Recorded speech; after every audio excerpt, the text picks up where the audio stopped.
எல்லாருக்கும் வணக்கங்க. இது அர்ஜுன் கார்டன். பாருங்க, இன்னைக்கு எங்கள் மாடியில் ஒரு சின்ன அறுவடை. இந்த வெயில் வந்ததுலேருந்து நமக்கு அறுவடையே இல்லைங்க. ரொம்ப அந்த கத்திரிக்காய்க்கு அப்புறம் எடுக்கவே முடியல. தக்காளி எல்லாம் குட்டி குட்டியாக காய்க்குது, இது பண்ணுது. அதனால் ஒன்றுமே இது இல்லை. இப்போ ஒரு சின்ன அறுவடை பாருங்கள்.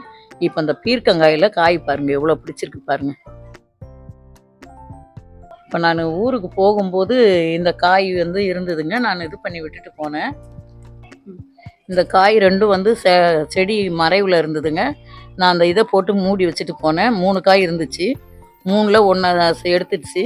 இந்த 2 மட்டும் மறைச்சி வச்சது அப்படியே இருந்ததுனால இந்த 2 காய் இன்னைக்கு அறுவடை பண்ணலாம் பாருங்க.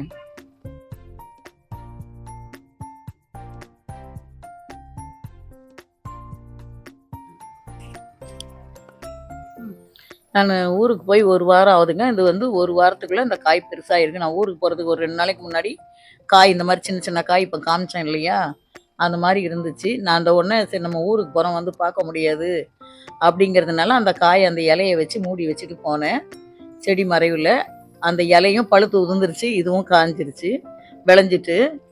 விளைஞ்சதுனால இன்றைக்கும் அதை அறுவடை பண்ணுவோம். கொஞ்சம் விளைச்சலாக தான் தெரியுது. 1 வாரத்துக்குள்ளே வந்திருக்கு. பீர்க்கங்காய் சீக்கிரமாக விளைஞ்சிரும், நமக்கு காய் உடனே கொடுத்துரும். அதனால இன்னைக்கு இனிமே வச்சா முத்தி போயிடும். அதனால இன்னைக்கு எடுத்துடலான்ட்டு எடுக்கிறேங்க. இந்த அறுவடையை பாருங்க.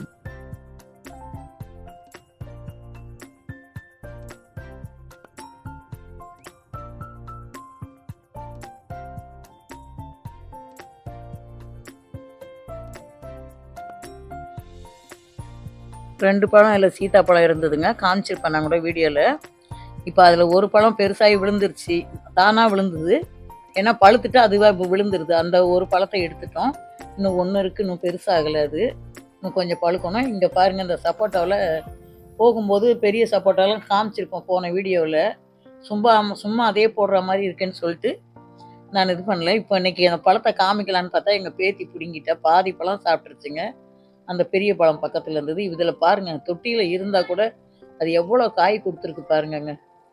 நாங்கள் ஒன்றையுமே அது இது பண்ண முடியாது. அது பாருங்கள், எல்லா இடத்துலையும் கொத்து கொத்தாக இருக்குங்க. இப்போ புதுசாக போட்ட காய்ங்கெல்லாம் குட்டி குட்டியாக எவ்வளோ இருக்குது தெரியுமா பாருங்க. இதெல்லாம் இப்போ போட்ட காய். இப்போ சப்போட்டா பழம் எவ்வளோ நாளைக்குள்ளே பழுக்குங்க. எப்போ பார்த்தாலும் அது கல் மாதிரியே இருக்குது. உங்களுக்கு தெரிஞ்சால் எனக்கு கமெண்ட்டில் சொல்லுங்களேன்.